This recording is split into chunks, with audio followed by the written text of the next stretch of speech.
those, right? Minimizing those and maximizing opportunities. It's a tried and true formula, and I don't think it'll change for as long as we play football. If someone... Now whistles come in. We're going to get a timeout here by the offense. They'll have 2 remaining as we step aside here in this first quarter.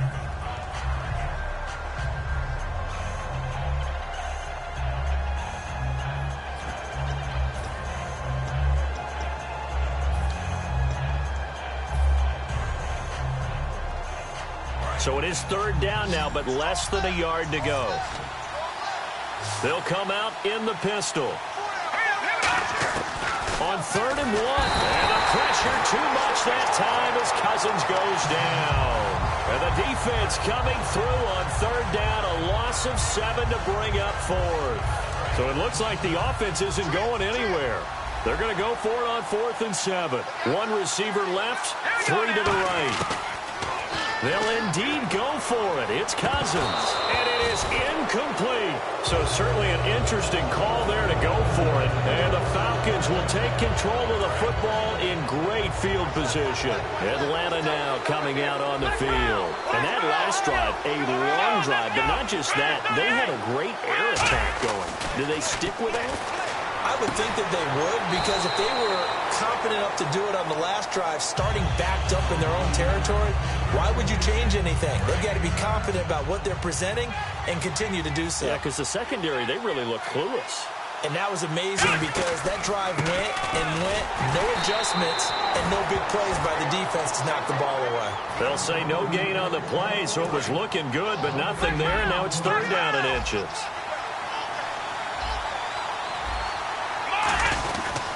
And they'll run it here. And he's got the first as they'll bring him down at the 28-yard line. Alongside Charles Davis, Brandon Gaudin, it's the Falcons in possession to begin quarter number 2. And they've got it here with a 1st down.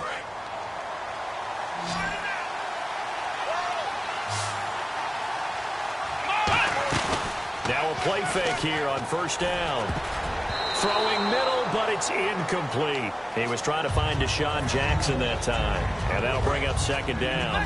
When you see passes knocked down by those guys I call the frustrated fullbacks, the linebackers, you know that in their zone coverage, they were able to drop, see the ball thrown, and react to it very quickly. Throwing for his running back, and he's got him complete. They'll give him 8 on the play, and that's going to lead to a 3rd down. Everyone's got to be able to catch the football. Doesn't matter what position you play, but if you're on offense, be aware a ball may come your way. Going to give this time to the tailback. And he picks up the 1st down yardage as he takes it down to the 16. It's a gain of 4 there, and it gives him a new set of downs. So they pick up the 1st down after the run, and now they approach for the fresh set. A 1st down throw for Prescott. His throw caught right around the 6. And he'll take it into the end zone. Touchdown, Atlanta. Cameron Brate, a 15-yard touchdown grab. And the Falcons will add on to their lead. And this is no good. Missed the PAT, so they fail to connect. And this remains a 13-0 game. Following the touchdown, Dustin Hopkins will kick it away. Short kick. One of the up middle take it now. And they're going to have really good starting field position here as that's taken up close to the 40. The Steelers offense now, they get ready to head back on the field. And last time out, went for it on 4th down, turned it over, gave them great field position, turned into 6 points, so they've got to recover here, Charles. It's amazing what one decision can do in the chain of events, right? The decision to go for it on 4th down. Caused all of that. It caused every bit of it, but it showed confidence. Hey, I've got confidence in you guys. Go pick it up for them. Didn't happen. Also showed confidence in the defense. They didn't pick up their end of the bargain, so now they've got to come back out and start over and rebuild that confidence. Fuller brings it in over the middle. And into the end zone. Touchdown, Pittsburgh. Their dangerous wide receiver, 34 yards. And the Steelers have now made this a one-score game. And that'll make it 13-7.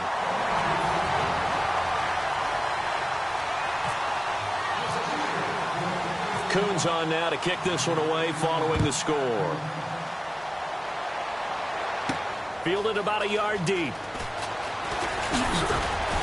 And he'll get it up past the 20.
To the 22-yard line. Atlanta now coming out on the field.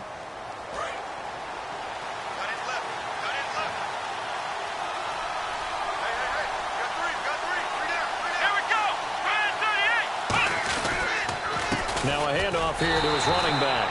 And he will lose yardage on the play. Back at his own 19-yard line. A loss of a full 3 yards, and now it's second down.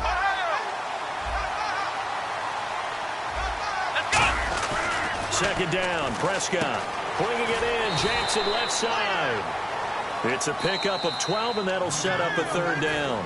And we've arrived at the 2-minute warning here in half number 1. The Steelers insert their nickel defense on third down. Yeah, they add a DB. Complete, he finds Bray. A pickup of 11, and it moves the chains. That was a terrific catch. I mean, to go up there and get it one-handed like that. But I almost want to go into that riff about back in my day, the gloves weren't quite like this. When did gloves really become prevalent, just in general? I think in the 80s. I think as we started to move through the 80s, especially as we got towards the latter part of that. But a lot of those were really like baseball batting gloves to begin with not much of a tacky area on the glove. In fact, there was none. I actually remember in cold weather games wearing the old scuba gloves that you'd wear in diving, but they would split too easily in the course of a game. Then the glove manufacturers got smart, started adding to it, and here we are today. Offense comes to the line now, 1st and 10. Man, defensively, that hurts. They got him out of his rhythm. They had him hemmed in, but somehow he was able to tuck it away and get away for a gain. And no escaping this time as he'll go down. They got him for a sack. Olivier Vernon able to get him for a loss of about 3. A second down throw for Prescott. And his throw is incomplete. He was trying to get it to Steve Smith that time. And it's 3rd down. It's always tough for the guys throwing the football when they think they've got a completion and the ball's almost there, and then someone sneaks a hand or two in and bats it away. Here's Prescott. And now a fumble. The ball's out. On plays like this where the ball comes free, it's often unusual for the team that lost it to get it back, because this is the quarterback. The ball gets away from him. Everyone else is trying to execute what they're supposed to do on offense. They're usually looking in the other direction, downfield, or have moved away from him. In this case, though, a teammate is able to come up with the ball. Look at the spin. Balance. And he's able to pick up the first before he's taken down at the 27. Partner, as a quarterback, sometimes you just got to know when the clock has gone off in your head, it's time to go. Tuck it and get all you can. Prescott looks to throw on first. And pops free. The collision there jarred the ball loose and brings up 2nd down. Today's NFL, these big guys are featured receivers. They move all over the place to try and find good matchups, and they had one. They were just unable to complete the pass. On second down, Prescott again. Dancing to his left. And they'll be inside the 25 now at the 24. Now hold everything here. We're going to get a timeout by the offense. It's just their first, so they'll have 2 remaining here before we get to halftime.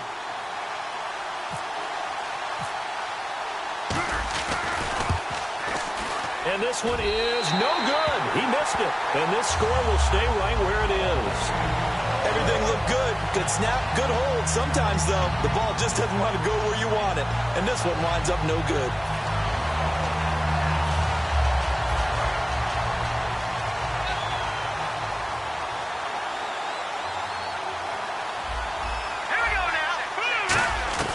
Final play of the half. Cousins. He's going to air one out. And it's incomplete. Took a shot, couldn't connect. Time for a break. We've hit halftime. 2 quarters down, 2 still remain. We step aside. This is the NFL on EA Sports.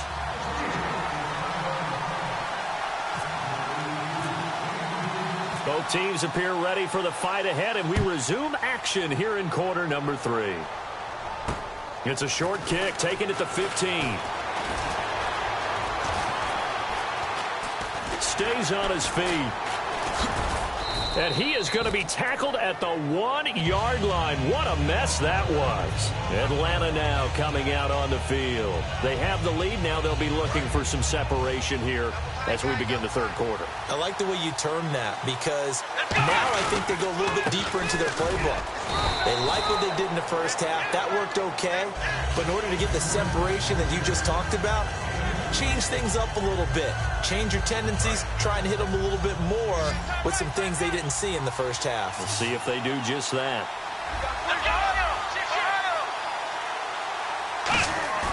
Back near his goal line, it's Prescott. And Brate, the tight end's got it. And they'll get him down up past the 15. There are so many things to watch for when you play defense.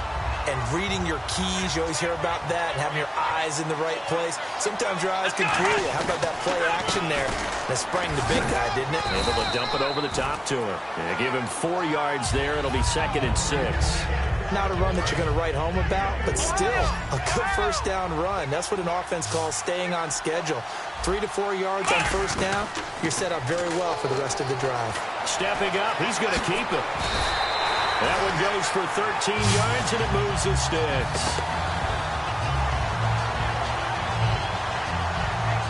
And the offense lining up 1st and 10.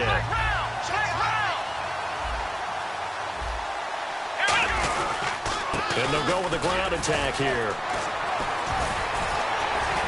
Evades the tackler, and now some space. There goes Green. Touchdown, Falcons. A big play there. 67 yards. And the Falcons will extend their lead.